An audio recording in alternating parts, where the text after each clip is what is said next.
All right, guys. So House of Dragon has recently finished up. We just watched the finale yesterday. It was amazing. Of course, there was a huge scene in there that we're getting ready to do a reaction to. Spoiler alert. Yes, spoiler alert. So if you haven't seen House of Dragon, don't watch this video. But we will be discussing the scene. No, you watch this video. Just watch it after you finish watching it. Yeah, watch it after you finish watching it. So we are going to discuss that scene. We're going to do a reaction to it. And then we are going to talk about the overall season. But first, we need to go ahead and set the scene of what is actually happening before this, I guess, the dragon chase kicks off. So what's happening, babe? Alicent has usurped the throne for her son, Aegon, second of his name. Yes. And he obviously doesn't want to be king. And well, he does now. Did you see his face in the previous video? He grabbed that sword and he raised it up into the air. That's his ego, but he's gonna be a horrible king. But I digress. So now Rhaenyra, she needs allies. She needs allies. Right. She really doesn't have any soldiers. And so she needs to see who is on her side. And there's a few people who are like in between, because what they're really doing, they're intimidating people. I think Alicent and Aegon and the Hand, Otto, they are really intimidating people to be on their side. Yeah, well, that's what happens all the time, because even with the Targaryen family, they intimidated the whole Seven Kingdoms with their dragons. I mean, but these people pledged an oath, and they went against that oath. Oh, yeah, oath breakers. They are oath breakers. Right. And so they're saying, let's send ravens to see who are our allies, and then the sons are like, no. You should send us and our dragons. Dragon back. Right, exactly. And this just goes downhill from there. So go ahead and say what happens, babe. All right, set up the scene. All right, so basically, Rhaenyra sent her sons Luke and Jacaerys to House Baratheon. House Baratheon in different houses. And the Lannister. Right. The Lannister house, or whatever. What they call? I don't know, Castle Rock. There you go. Yeah, and so Luke, he goes to Storm's Inn, and he sees that Vagar is outside. And the way they set that up was really cool, because you see Vagar like outside. He's like, he's already there, parked in the driveway. Exactly. So hanging out.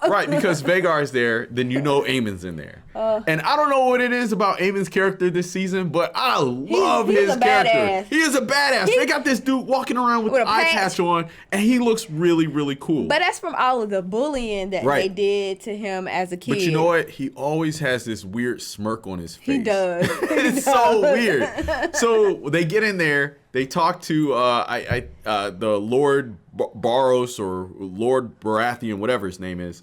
And he tells him that, hey, my mother, the queen, she needs your service. And he's like, what are you going to do for me? What are you giving me? Because Aemond has already agreed to marry one of his daughters. Yeah. And he's like, he doesn't have anything. He can't marry one of his daughters because he's already betrothed to his cousin. Yes. And so then dude is like, yo, get the hell out of here. He kicks him out. So he's going to leave, but then Aemond's like, yo, give me your eye. And I don't know if he was serious or if it was a bullying tactic or whatever. I think he was definitely serious, because this is not the first time they've asked for the eye. Because remember, Alicent, when it happened, she said it's only fair an eye for an eye. Right. She wanted one of the sons' eye. Right. Well, he wanted, just payback. Right, exactly. And this scene was just... It was so many iconic scenes in here, because the acting was just top notch. And you can see Luke was just like really intimidated. He was scared. He was holding on to his clutching his sword. Right. And he had to remember that his mom sent him as a messenger and not a warrior. Right. And so there's this struggle between him and his uncle, because don't forget, that's his uncle. Right, exactly. And his uncle is intimidating him. And he does that throughout the series by calling him nephew and wanting to spar with him. And there's just this power struggle, not only between Alicent and Rhaenyra, but the children as well. Exactly. And they just did an amazing job. Right. And so after that, the Baratheon guy, he was like, no, walk Luke to his dragon because he just came to deliver a message. And the suspense is just building and building. And I'm like, oh, Lord, he not going to make it to the dragon. No, the way they set that up, he goes outside and he's running to his dragon. And the same shot where they show Vhagar behind the castle, they show the shot again. And the way they did it, they show Vhagar's not there. Yeah. So you're like, okay. Oh, Lord. So now you're starting to feel the tension. He hops on his dragon. I've been feeling the tension. And he's like, yo, let me get the hell out of here. Yeah. Because it's about to get crazy. And here we are. So let's go ahead and jump into this brace this scene. yourselves. Yes. And let's just go ahead and check it out.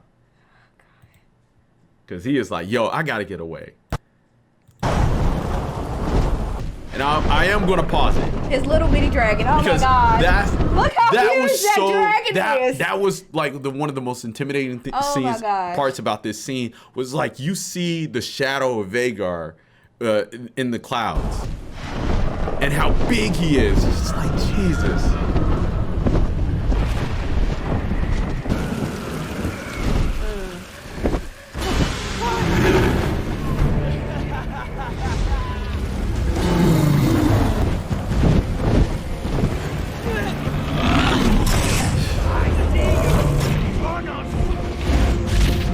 I mean, he's just colossal.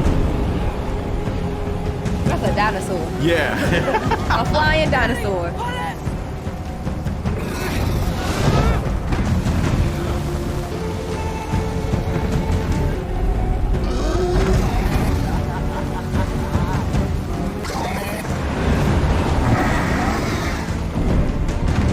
You can see how agile he is, like flying through the rocks. Yeah.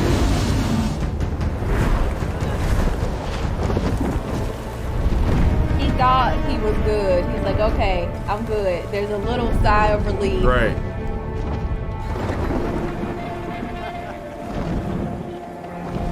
And he's just like having a good old time, laughing.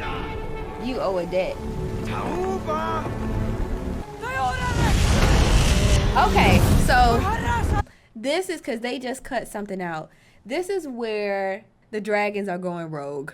Yeah, that's because all throughout the whole series, even with the previous Game of Thrones, we've seen the dragons do nothing but obey the riders. And so this was very unexpected. And so it was unexpected to see that Arax, he disobeyed Luke.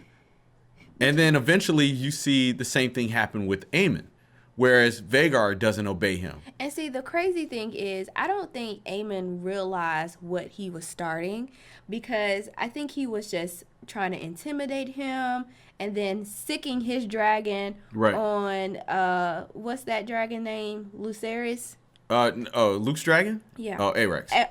Arax. Oh, Luke's. Okay, I'm just reading the top. So he was intimidating him and then the dragon was like, oh, this is what y'all want to do? Right, yeah. We about to take it to another level. Right, exactly. So he burned his ass.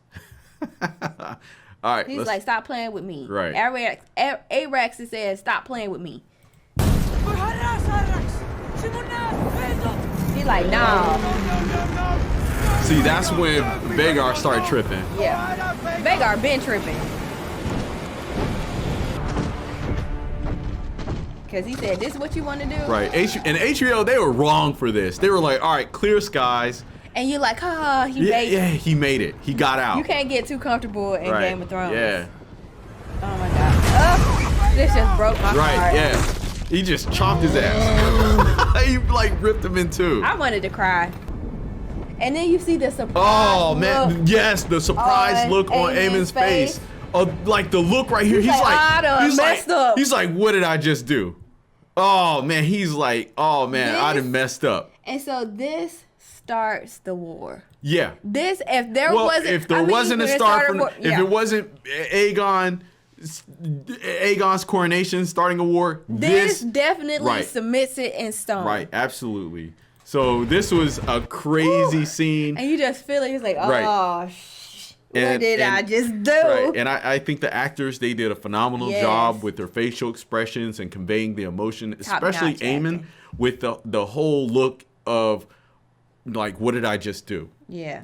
Because on one hand, you feel like maybe he meant to kill him or you could whatever, tell he didn't. Or maybe he just was trying to play with him and mess with him. Yeah, I thought he was just trying to intimidate him, but none of them were expecting for it to go this route. And now you see the switch, because at the end, what they're also not showing here is Rhaenyra at the end finding out her son Luke passed away and finding out how he passed away.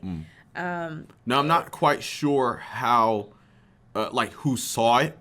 I don't care who saw it. The fact is, she knows. Right, exactly. That's all we need to know. And that's she knows. I think that's what's going to kick things up in high gear for season 2. Man, I can't wait, because just the look on her face, and you see the sadness, but then you see a switch go off, because she was trying not to go to war while everybody is telling her, even what's her husband's name, Daemon? Yeah. He's telling her we need to go to war. He even strangles her, because he's like, you cannot be like your father. Right. And there's this there's so many different, there's internal struggles going on, there's external struggles going on, and you're going to see these characters really change next season. Yeah. And you just, the look on Rhaenyra's face at the end, you see that switch go off. And I'm very interested into seeing how she's going to handle this. Because she not only just lost a son, she lost 2 sons. Yeah, she lost the baby. The baby in the earlier in the episode. Yeah. So overall, what did you think about House of Dragons? What was your expectation going in? And what were your... My expectations were kind of low, because I was very disappointed on how last season ended for the original series. The original series. Right. And I was like, how could y'all do this to me? It was so good. All the previous seasons were good. I was so invested. But I felt betrayed. Just like Rhaenyra feels betrayed by Alicent. And you know what? Nobody's talking about it. But Alicent felt betrayed as well, because Rhaenyra's lied to her. Right, yeah. You know? And so I felt betrayed by the series with how it ended. So my expectations were low.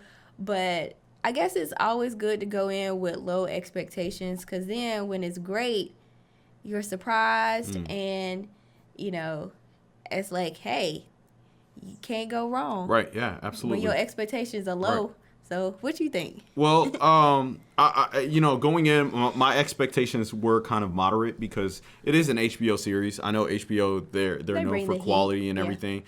Plus, this is the second time that they actually started doing the prequel series, and so I know they had to make sure it was good. My expectations were met and slightly exceeded. There were certain gripes that I did have about the series that I didn't too much care for, didn't too much like.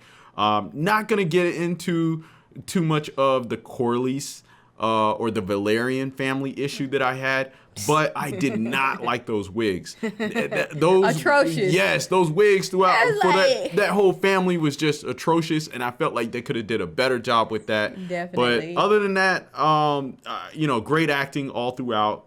I know some people had some gripes about the time jumps, but I thought the time jumps, they weren't really an issue for me. For the most part, they did well. The only issue that I had was with the way they switched out Aegon. Everybody else did. Oh, yeah. Because it just didn't look right. It looked like because he had long hair and he looked more... He looked more sinister and kind of crazy. He looked more like the younger brother does now. Right, yeah. So that kind of confused me, and I felt like they kind of made a casting mistake and then realized it was too late, so let's just go with it. Go with the flow. Yeah. Right, yeah. So those are my only gripes, but otherwise my expectations were met and exceeded just like you. So all right, absolutely. I give this series 10 stars. All right, there you go. Guys, leave your thoughts down below in the comment section. Let us know what you thought about this series. And of course, if you would like us to do more Game of Thrones stuff, just let us know down below in the comment section. As always, subscribe to the channel, like this video, and we'll see you next time. All right, y'all.